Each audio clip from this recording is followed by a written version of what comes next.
Olá pessoal, vamos dar continuidade ao nosso curso. Nós vamos falar hoje da abordagem inicial, do atendimento propriamente dito. Nos módulos anteriores nós falamos sobre os conceitos de APH, sobre a legislação, sobre a postura do socorrista, conceitos de morte, tipos de viaturas, materiais e equipamentos. Agora nós vamos falar sobre o atendimento propriamente dito à nossa vítima ou o nosso paciente. E dividimos em três partes: segurança do cenário, análise primária e análise secundária. A segurança do cenário é a parte mais importante que o socorrista tem que se atentar. Existe uma frase que tem aí em alguns quartéis de bombeiro, que tem algumas camisetas, eu vejo aí pela internet, a história de vidas por vida. Não existe isso. Não posso o socorrista dar a sua vida para socorrer outra pessoa. Não tem lógica você entrar num acidente e se tornar uma vítima ou morrer. Então, a segurança do cenário, de qualquer tipo de ocorrência, de unha encravada a múltiplas fraturas, a parada cardiorrespiratória, não importa o tipo de ocorrência. E aí a ocorrência não só de APH, de qualquer tipo de emergência, emergência química, de incêndio, de acidente, não importa. O socorrista tem que estar seguro, ele tem que entrar naquela área quente, naquela zona de acidente, fazer o que tem que fazer e sair de lá com a sua vítima, e os dois bem. A segurança do cenário nós dividimos em 5 partes. Segurança do local do acidente. Onde foi esse acidente? Foi numa estrada? Foi numa via urbana? Foi no mato? Foi numa construção civil? Numa indústria química? Numa residência? Num prédio? Onde foi esse acidente? Quais são os riscos que tem nesse local do acidente? Posso ser atropelado? Pode cair coisas na minha cabeça? Posso entrar num buraco? Posso ser uma construção civil, tem pedaços de ferro para tudo quanto é lado, posso me espetar. Se é uma indústria química, pode ter produto químico. Eu tenho que promover a segurança desses elementos para que eu possa entrar e fazer o meu atendimento. A segunda questão é a segurança do socorrista, que aí envolve os EPIs.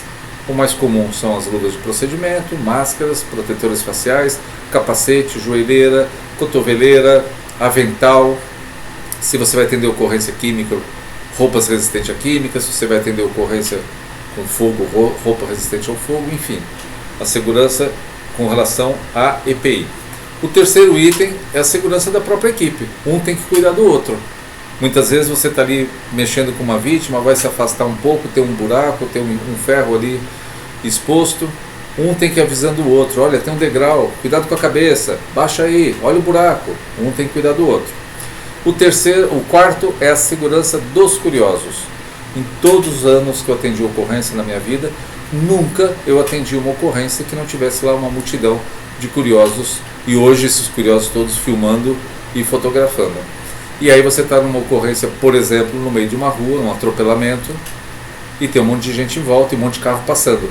Daqui a pouco, se você não coloca esses curiosos numa área segura, ou não promove uma segurança geral, um curioso desse é atropelado. É o que a gente chama de ocorrência secundária. Então, tem que colocar esses curiosos, espantar os curiosos, fazer com que eles vão embora. Impossível, você não vai perder tempo com isso. Mas tente fazer alguma atitude para que eles fiquem seguros e você não tenha uma outra vítima. E por fim, é claro, a segurança da própria vítima. Nas partes práticas do curso, nós vamos ver algumas técnicas de retiradas rápidas e de extricação de vítimas, que você vai tirá-la de uma situação insegura, colocá-la numa situação segura para poder fazer o atendimento. Então, são esses 5 itens que o socorrista tem que saber, independente do tipo de ocorrência. Vamos ver alguns vídeos que vai dar algum exemplo. Não está rodando esse vídeo. Agora foi. Veja só que é uma ocorrência simples. Era um caminhão sendo puxado por um guincho. Não tem nada a ver com ocorrência de emergência, mas eu vou tentar passar de novo.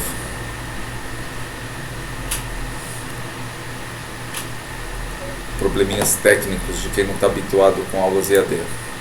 Mas veja lá, é um guincho, puseram uma corda aqui, um cabo de aço, mas não fizeram nenhuma alerta na rua. Veio um motoqueiro e morreu. Uma ocorrência simples de trânsito, onde não houve uma segurança geral do cenário com barreiras e o sujeito morreu desnecessariamente. Essa outra ocorrência, se eu não me engano, na Alemanha, eu pego esses vídeos na internet. Uma ocorrência de incêndio, local pequeno, o bombeiro segura um fio, ele está energizado e ele toma um choque. Aí você vai falar assim, poxa, mas o bombeiro está com todo o equipamento de proteção ali. Ele está com bota, está com capacete, roupa de aproximação, está com luva. Só que isso é um problema muito sério. É uma falsa sensação de segurança, porque cada EPI é desenvolvido para um tipo de proteção. Então a roupa do bombeiro é maravilhosa, mas ela não protege contra a eletricidade. Ela protege contra atrito, ela protege contra o fogo, mas ela não protege contra a eletricidade. Então você está com uma luva de procedimento e tem que abrir a porta de um carro num acidente automobilístico. Vai ter ferros, vai ter pedaços cortantes, a sua luva não vai segurar. Então, é importante que o socorrista saiba que para cada tipo de EPI existe um limite e um destino, uma finalidade para a qual foi construído. Então, para cada tipo de ocorrência é o EPI adequado. Um EPI não segura sobre todas as ocorrências. Ok? E aí nós vamos falar então, uma vez que o local está seguro, e nas nossas atividades práticas é uma coisa que a gente vai exigir muito, que vocês observem a questão da segurança do local. Uma vez que o local está seguro, vamos acessar a vítima. E aí nós optamos, no nosso curso, seguir o protocolo PHTLS, é um protocolo americano, e fiz esse curso de PHTLS, e a gente acha que ele é o mais adequado para atender a ocorrência. O objetivo do protocolo PHTLS é você definir quais são as prioridades e resolver primeiro aquilo que pode levar a vítima à morte numa sequência lógica. A sequência lógica para qualquer ocorrência é responsividade, análise primária, colocação de colar cervical e análise secundária. Essa é uma sequência lógica didática, preste atenção nisso. Para que a gente entenda, a gente vai falar nesta sequência. Muitas coisas, dependendo da equipe, elas acontecem ao mesmo tempo. Você chega lá, a pessoa sofreu uma queda de bicicleta e está lá gritando de dor. Então você já está vendo, antes mesmo de acessar aquela pessoa, que a vítima já está responsiva. Ela está gritando, então não preciso lá perguntar, ei, você está bem, nem nada. Enquanto um socorrista faz a estabilização da cabeça, o outro já pode colocar o colar cervical. Então coisas podem acontecer ao mesmo tempo. Para fins didáticos, para que você entenda e passo a passo a gente vai analisar essas situações. Então, o primeiro item é verificar a responsividade. Responsividade é o que nos treinamentos para leigos, e a PH não é um curso para leigo, nos treinamentos para leigos a gente costuma falar, verificar se a vítima está consciente ou inconsciente.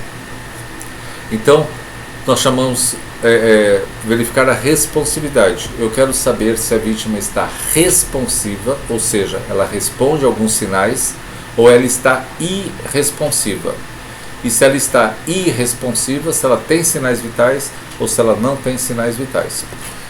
Antes da gente dar continuidade, entenda o seguinte: a PH, Primeiros Socorros, é um questionamento, é uma anamnese da ocorrência. Anamnese significa questionamento, perguntas. Então você toma uma atitude, é como se você fizesse uma pergunta. Por exemplo, uma pessoa está inconsciente, aparentemente lá inconsciente. Quando você chega nessa pessoa, você vai executar dois atos. Estímulo verbal. Ei, você está bem? Moço, moça, senhor, senhora, fale comigo. O que aconteceu? Então, um estímulo verbal e um estímulo físico. Você vai tocar na pessoa. Às vezes, a resposta não é uma resposta verbal.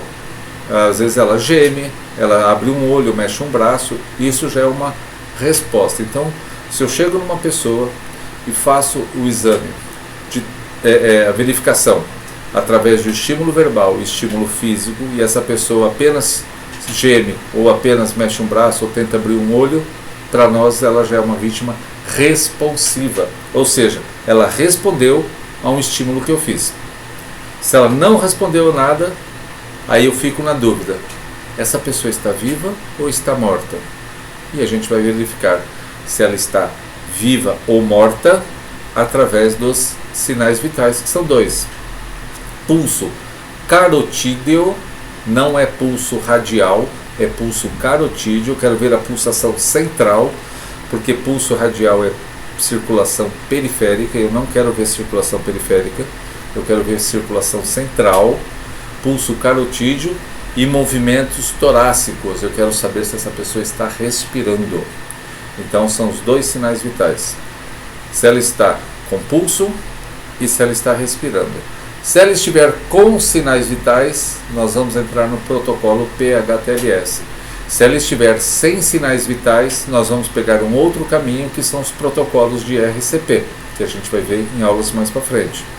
Então veja só, eu cheguei numa ocorrência, o local está seguro, a vítima está inconsciente ou aparentemente inconsciente. Eu vou verificar, primeiro passo, responsividade.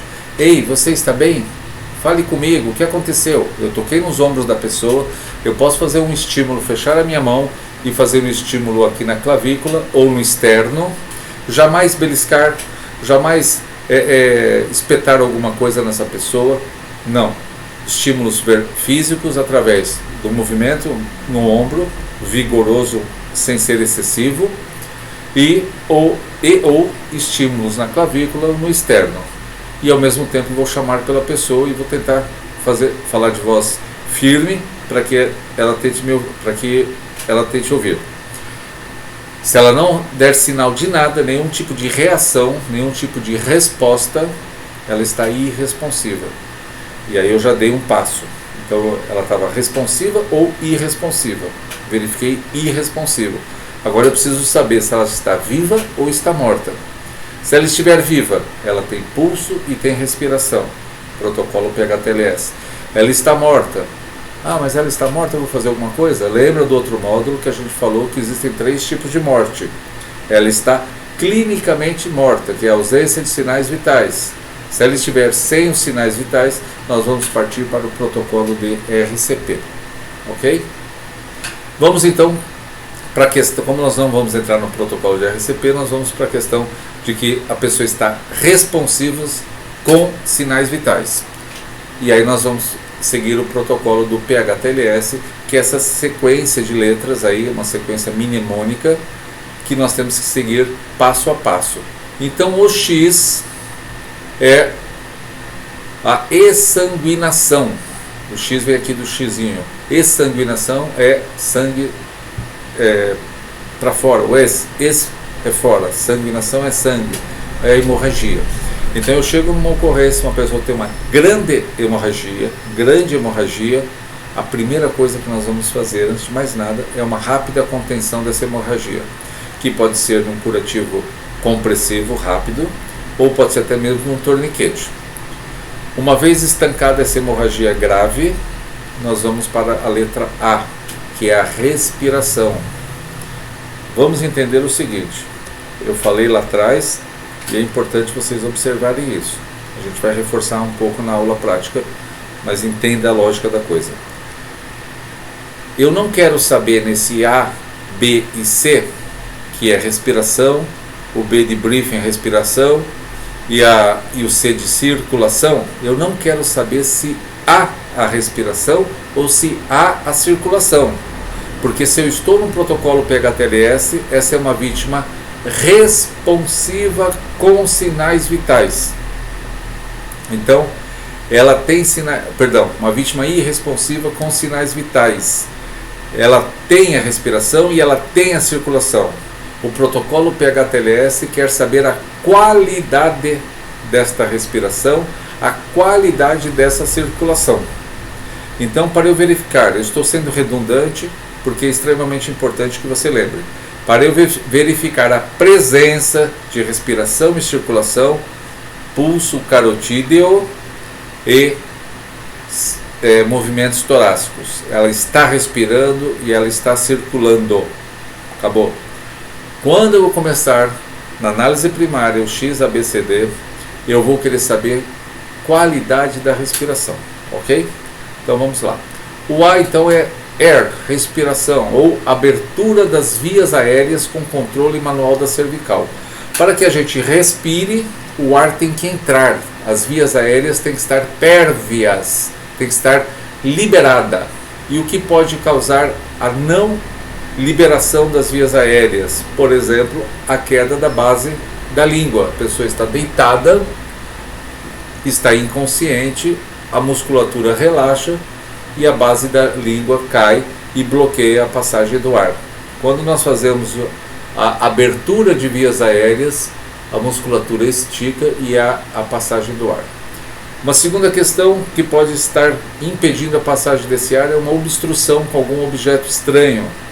Então, quando nós fizermos a abertura das vias aéreas, a gente vai ver isso na aula prática, nós vamos abrir a boca da pessoa e olhar lá dentro se tem algum objeto, pode ser bala, pode ser dentadura, resto de comida. A pessoa estava lá pedalando a bicicleta, mastigando um chiclete, quando ela sofreu um acidente, esse chiclete ficou parado lá.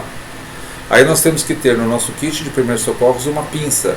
Nós não fazemos a busca com as mãos, salvo se for uma coisa muito grande que eu consiga tirar, normalmente com uma pinça, e vamos pegar lá e retirar esse objeto. Nós podemos usar, como está escrito aqui embaixo, a cânula de Guedel ou cânula orofaríngea. Guedel é uma marca que acabou ficando um sinônimo da cânula, assim como o Bombril é sinônimo da palha de aço, assim como o Gillette é sinônimo de lâmina de barbear. E assim como o Ambu é sinônimo de reanimador manual.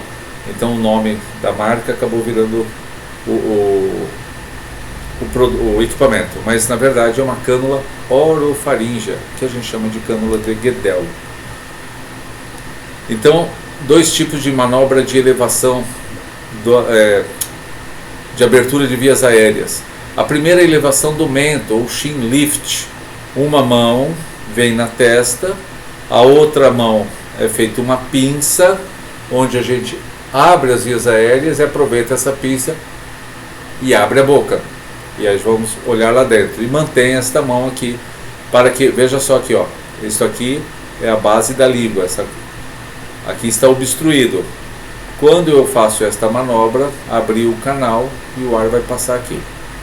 A outra é a manobra da tração de mandíbula, ou jaw thrust.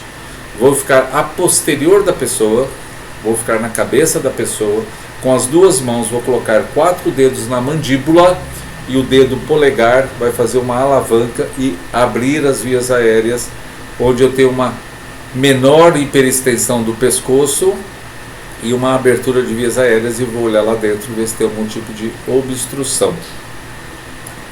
E aqui é a maneira correta de nós colocarmos a cânula de Guedel, ou cânula orofaríngea.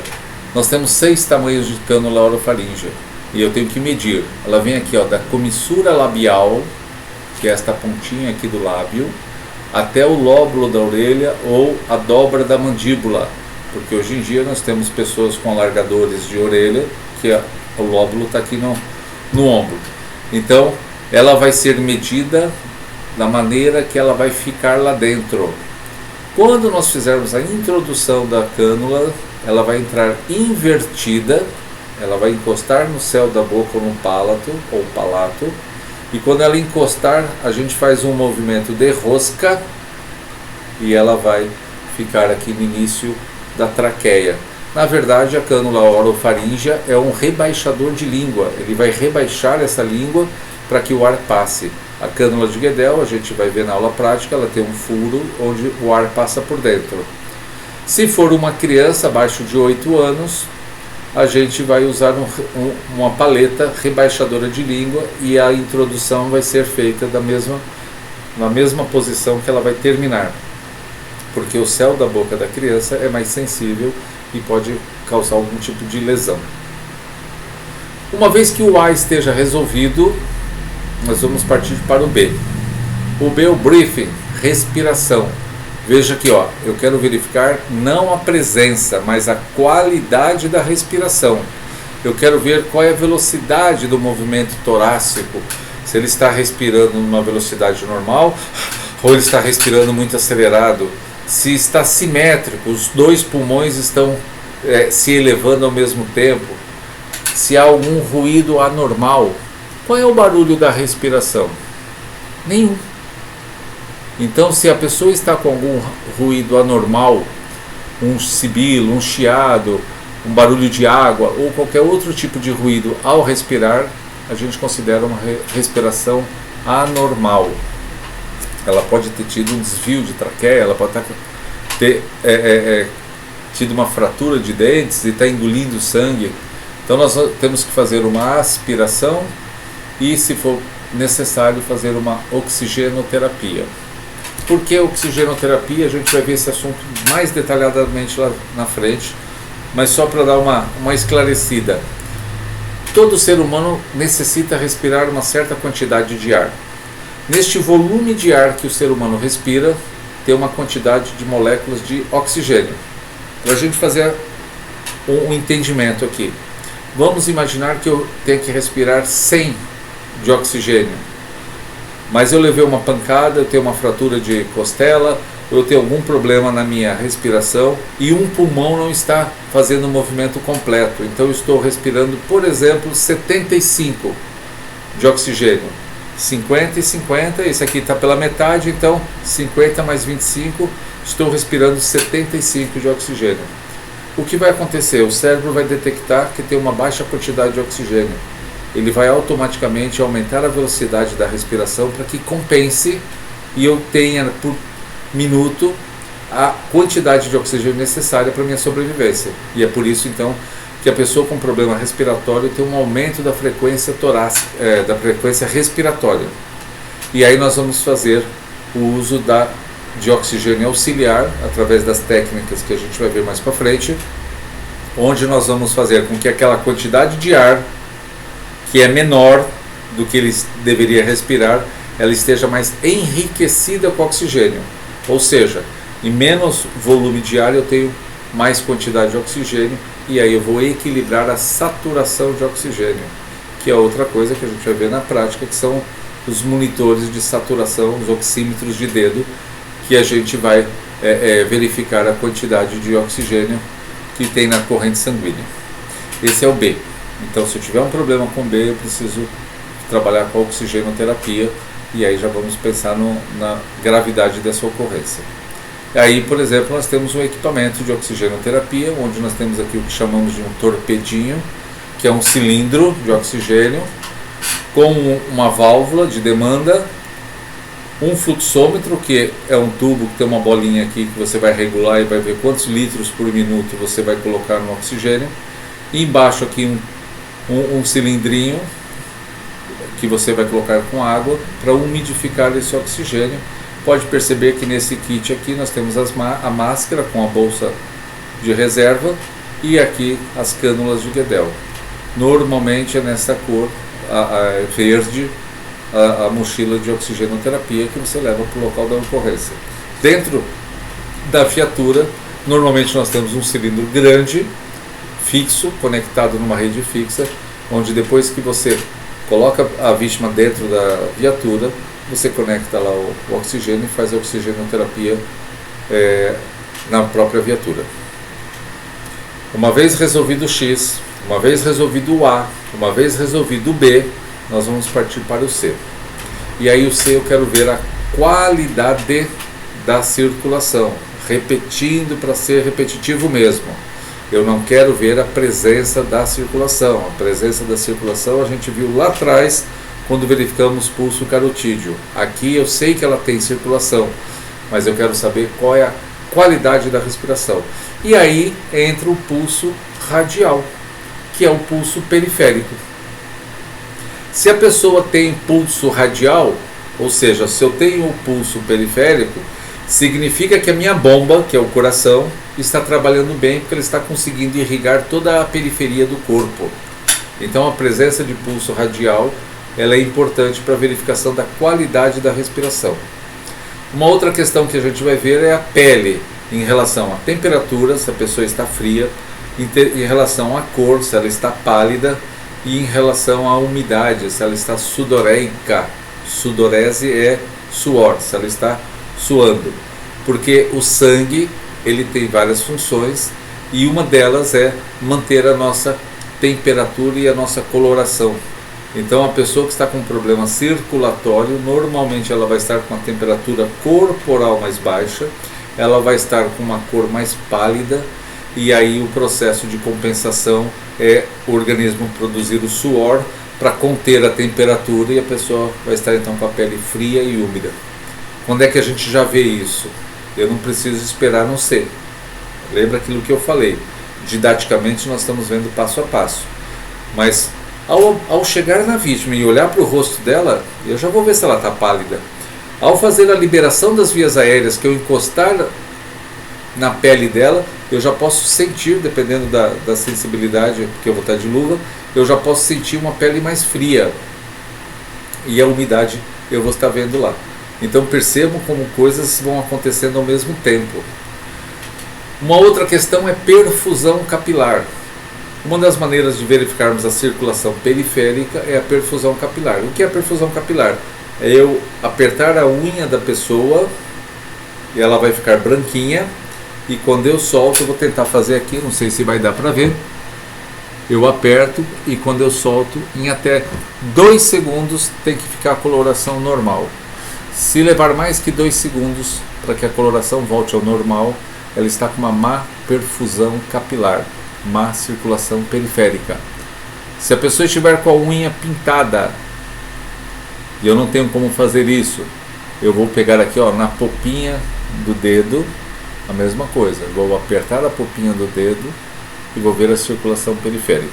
Isso pode ser feito em qualquer dedo dos pés ou das mãos. Inclusive, quando a gente estiver falando lá de imobilização de membros inferiores, uma das questões é tirar sapato e meia para ver perfusão capilar. Uma outra questão da circulação é o uso do oxímetro de dedo. O oxímetro vai mostrar a saturação e vai mostrar também, alguns oxímetros tem até o ritmo cardíaco, né? Saturações, depois a gente vai ver com detalhe, ela tem que estar acima de 95%. Abaixo disso, há uma má circulação. A outra questão é a hemorragia interna. Nós vamos fazer o chamado exame abdominal. Vamos levantar a camisa da pessoa. Lembra daquela questão de respeito à privacidade. Eu não vou levantar e expor a pessoa, mesmo que seja um homem. Nós vamos levantar a camisa da pessoa e vamos olhar se temos manchas de hematomas, porque se houver uma hemorragia abdominal, esse sangue vai encostar na pele e vai começar a ficar roxo, vai começar a ter hematomas. E vamos também fazer exame de apalpação de quadrantes. Vamos dividir o quadrante em 4 partes e vamos apalpar horizontalmente a parte superior e horizontalmente a parte inferior, porque nós queremos ver a consistência. Se tiver uma hemorragia interna, uma parte, por exemplo, vai estar mole e outra parte vai estar dura. Se a vítima estiver mais ou menos consciente, pode ser que quando você faça o exame abdominal, ela também tem um gesto de dor. É uma demonstração da presença de hemorragia interna. E aí vem as grandes hemorragias externas que a gente já viu lá no C.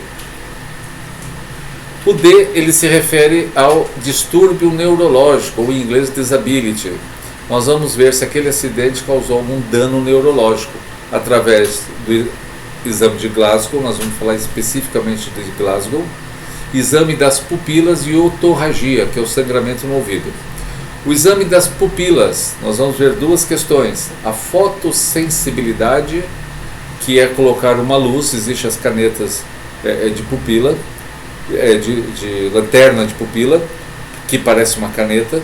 Nós vamos abrir o olho da pessoa e aproximar a luz.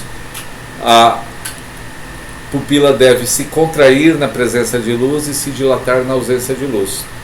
Então nós vamos iluminar e vamos ver a pupila contrair. Não adianta fazer rápido. Então eu vou abrir o olho da pessoa e colocar lá por uns 2 a 3 segundos para o organismo responder. Ele contraiu. Mantenho aberto, tiro a luz. Eu tenho que ver essa pupila voltar ao normal. E faço isso umas 2 ou 3 vezes com cada olho.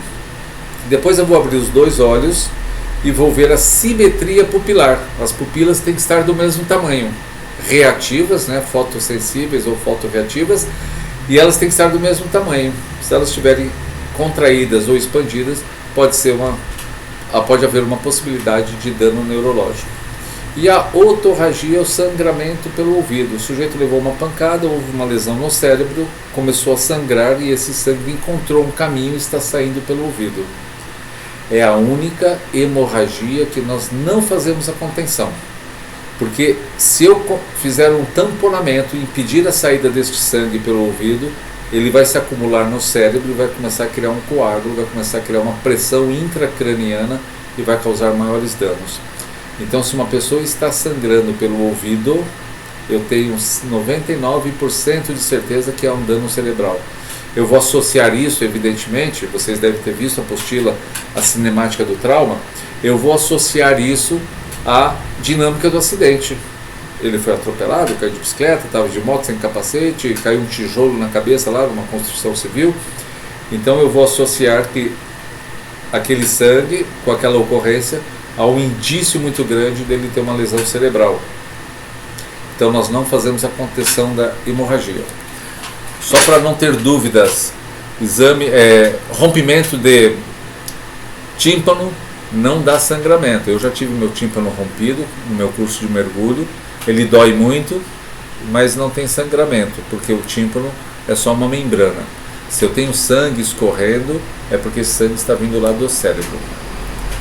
E aí nós temos aqui a comparação das pupilas. Isocoria, iso quer dizer igual, são pupilas de igual tamanho. Normalmente, está em espanhol, mas dá para entender, normalmente 2 milímetros de diâmetro. Mioses, ela está excessivamente contraída, pode ser por intoxicação por inseticidas ou drogas. Midríase, elas estão extremamente dilatadas, pode ser por falta de oxigênio no cérebro, nós estamos falando do cérebro, pode ser por falta de oxigênio ou intoxicação por alguma coisa, ou por uso de drogas também. O sujeito cheirou lá uma carreira inteira de cocaína, ele está com as pupilas dilatadas. Por isso que é importante que quando você vê o resultado de uma análise, você não tire conclusões só por aquele resultado. Tem que fazer uma análise do contexto todo. O sujeito estava num bar e passou mal, e aí a pupila dele está dilatada. Aí você vai ver assim, mas eu não tive nada de possibilidade de dano neurológico, não levou uma pancada, não houve nada, só que aí eu vejo que alguém me relata que ele é usuário de cocaína. Então pode ser uma questão dessa pupila. É claro que a gente vai fazer outras análises. E a anisocoria, ani quer dizer diferente, é quando as pupilas estão de tamanhos diferentes, que pode ser um dano cerebral de um TCE. TCE é traumatismo crânioencefálico. A escala de coma de Glasgow são análises de 3 itens: abertura ocular, resposta verbal e resposta motora. Então, para cada situação nós vamos dar aqui do lado até o score, a pontuação. Nós vamos dar a pontuação e somar. O máximo desta soma é o 15, ou seja, a melhor situação. Qual meu Glasgow de agora? É 15, porque eu estou ótimo. O menor é 3, porque eu tenho aqui o menor ponto 1, com o menor ponto 1 e com o menor ponto 1. 1 mais 1 mais 1, 3. Às vezes eu ouço pessoas falarem assim, nossa, aquela vítima estava com Glasgow 0. Não existe Glasgow 0. Porque se o menor ponto de cada uma das 3 situações é 1, o menor Glasgow é 3, que é o estado de coma. A orientação é que se a pessoa tem um Glasgow de 8 para baixo, é indicada intubação. Então, o que acontece? Abertura ocular. A pessoa está lá de olho aberto, eu já vou dar nota 4. A pessoa está de olho fechado e quando eu falo, ei senhor, tudo bem? Ele abre os olhos após ouvir a minha voz. O Glasgow é 3. Se a pessoa, eu chamo pela pessoa, ela não abriu o olho, mas quando eu faço um gesto, um movimento, aqui está a dor, mas a gente não usa dor, é gesto físico. Ela só abre o olho depois de ser tocada, o Glasgow é 2. E se ela não abre o olho de jeito nenhum, o Glasgow é 1. Da mesma coisa, a resposta verbal. Ela está orientada. Ela sabe o nome dela, ela sabe o que aconteceu, ela sabe onde mora, tem um telefone dela, enfim, você trocou aquela ideia. Lembra aquela história que a gente falou de chegar e já se apresentar para a vítima e começar a conversar? Aí você já está paralelo a isso fazendo análise de estado neurológico. Então, ela está orientada. Você vai dar nota 5 para ela. A pessoa está confusa. Ela sabe que sofreu um acidente, mas não sabe muito bem, porque ela ia na padaria, mas aí a mãe dela, e ela começa com umas histórias que não tem nada a ver. Então, a nota para a resposta verbal dela é 4. Ela está falando palavras inapropriadas. Você chega para a pessoa e fala: senhor, tudo bem? O que aconteceu? Ela olha para você e fala: não, o McDonald's, o macaco, o meu cachorro. Ela começa a falar coisas que não tem nada a ver com a ocorrência. Então, Glasgow 3, nota 3 para ela. Ela fala palavras incompreensivas, ela começa a murmurar e você não consegue entender o que ela está falando. Começa lá meio enrolado. Glasgow 2. Se ela não responde nada, não consegue falar, Glasgow 1. Resposta motora. Ela obedece a comando. Senhor, levante a mão direita, levante a mão esquerda, mexa com o pé, dobre o joelho. Você começa a dar ordens e ela vai respondendo.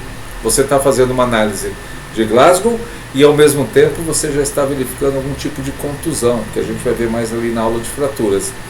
Eu vou falando isso para vocês entenderem como as coisas são entrelaçadas.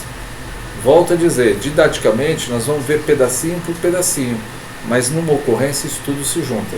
Quando eu estou verificando lá, pedindo para ela mexer um braço, abrir, apertar minha mão, movimentar uma perna, um pé, eu tanto estou analisando o Glasgow, quanto já estou vendo se ela tem alguma dor, alguma impossibilidade física que pode representar uma lesão. Olha que legal que é. O primeiro socorros é fantástico. Eu sou apaixonado, eu sou suspeito para falar, porque eu sou apaixonado pela matéria.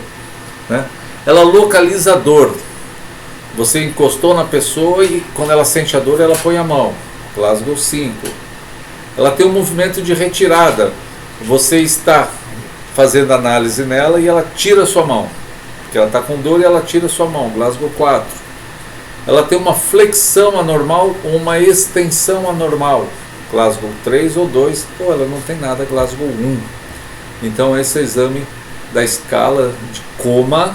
De coma, nós estamos analisando questão neurológica. Escala de coma de Glasgow, que nós vamos dar ponto aqui. Ou máximo ou não. E vamos somar esse com esse com esse. Vamos somar a resposta da abertura ocular com a resposta verbal e com a resposta motora e vamos achar uma pontuação. Lembrando que o máximo 15, o mínimo 3 e se a vítima estiver de 8 para baixo, é aconselhável a intubação. E aí, por fim, nós vamos colar cervical, que nós já vimos. Já vamos ver em aulas práticas. Eu só vou fazer um pequeno comentário que o colar cervical é um instrumento básico do socorrista. Socorrista que não sabe usar um colar cervical, que não sabe colocar um colar cervical, ele não sabe fazer nem o básico. Eu tenho medo desses socorristas. Então, o colar cervical é um equipamento que foi construído com um formato específico que tem funções específicas. Esta parte aqui é um berço, onde tem que apoiar o queixo da pessoa. Esta parte vai no peito, porque o objetivo do colar cervical é evitar este movimento da cabeça. Tem um buraco aqui, onde é possível verificar pulso carotídeo, e é possível o médico fazer uma traqueostomia. E aqui tem um formato onde vai encaixado o ombro da pessoa. Os colares têm tamanho, então nós temos o RN, PP, infantil, P, M, G, GG e extra G. 8 tipos de colares. Os mais comuns que nós temos aí rodando nas ambulâncias e nas viaturas, PMG. Né? Então, eu tenho que saber medir o colar cervical e colocar o colar adequado. E aí, só para fins de ilustração, os absurdos que acontecem, né? Um colar extremamente grande. Isso aqui é um colar que ele é ajustável. Depois na aula prática eu vou mostrar para vocês. É um colar ajustável e ele está, o queixo desta pessoa deveria estar aqui e ele não está segurando nada. Aqui então é impossível, né? Olha a situação, são fotos reais. Eu não sei quem tirou essa foto, quem são essas pessoas, porque são fotos de internet. Digite lá no Google erro colar cervical que você vai ver coisas absurdas lá, né? E aqui, ó, um jogador de futebol, o colar está invertido. Essa parte é a parte do queixo e essa parte aqui tinha que estar no peito. E aí tem uma moça tentando colocar um colar cervical num cidadão. É uma moça da área da saúde, ela está aqui toda de branco, de sapato aberto, né? Provavelmente nessa época, é a época que não existia o SAMU, ou nesse município não tem o SAMU, e aí eles pegavam, isso aí eu presenciei muito, porque na minha época não tinha SAMU, pegava lá um profissional no PS, ó, entra na ambulância e vai atender a ocorrência, e não existia o treinamento. Enquanto a gente vê as imagens, ela está tentando colocar o colar cervical na cabeça da pessoa e não no pescoço. O nome já diz, colar se vai no pescoço. Para vocês terem uma ideia, o nosso primeiro APH que eu dei aqui foi para equipes de profissionais da saúde do então 192 aqui no Guarujá. Não existia, foi em 2007. O SAMU no Guarujá só aconteceu em 2014. Então o pessoal atendia ocorrência sem noção nenhuma, e a gente teve o privilégio de treinar a primeira equipe da área da saúde aqui do Guarujá. Veja que o policial ali está tentando colocar, mas é claro, o policial militar não é treinado para isso, e eles tentam colocar lá no queixo em cima da cabeça da pessoa. É uma coisa terrível e a gente fica agoniado de ver. É um filme antigo, mas é muito ruim para a vítima, é ruim para a imagem da equipe de saúde, é muito ruim para a imagem do bombeiro, enfim, para todos eles, né? Outra ocorrência, aqui já é mais complicadinho. Lá era uma época que não tinha pessoas, e aqui nós estamos falando de profissionais do SAMU. Eu não sei se... Eu estou gravando esse vídeo, eu não sei se está tendo áudio aí para vocês. Mas olhe o absurdo de como coloca o colar cervical e como vão colocar essa pessoa em cima de uma prancha. Completa falta de noção. Uma coisa muito ruim que acontece em muitos SAMUs pelo Brasil afora é que as pessoas que trabalham no SAMU são indicados políticos de vereadores, de amigos desse ou amigos daquele, e não tem preparo nenhum. Não sei de onde é esse SAMU, também é de internet, e você vê que estão perdidos, completamente perdidos. E aí no fim resolve o quê? Vamos colocar esse cidadão na prancha e sair daqui. Completamente fora de qualquer protocolo de atendimento de emergência, de protocolo de APH. Olha o saco de batata que é colocado em cima da prancha. Sem controle de coluna, sem controle de absolutamente nada. Se esse sujeito tinha que ter algum problema, ele teve agora, nesse momento.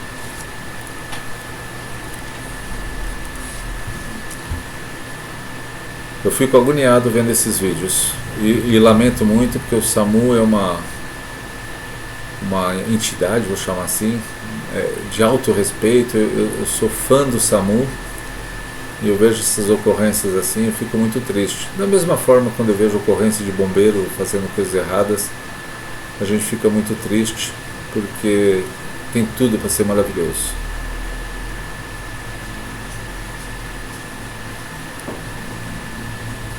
E aí é o que eu chamo de catadores de vítima. Vai lá na rua, pega a vítima, joga em cima da prancha, põe na ambulância e sai correndo. É o que acontecia antigamente, lá quando vocês olharem a apostila, antes da década de 80, era como se socorria as pessoas. 1, 2, 3, joga na ambulância e vai embora. Infelizmente, nós temos essas coisas acontecendo. Ok, pessoal, nós encerramos e vamos para outro módulo. Vou repetir. Estudem, aproveitem a internet, pesquisem, para quando a gente chegar nas atividades práticas vocês estarem bem e a gente vai tirando as dúvidas. Um beijo e um abraço a todos.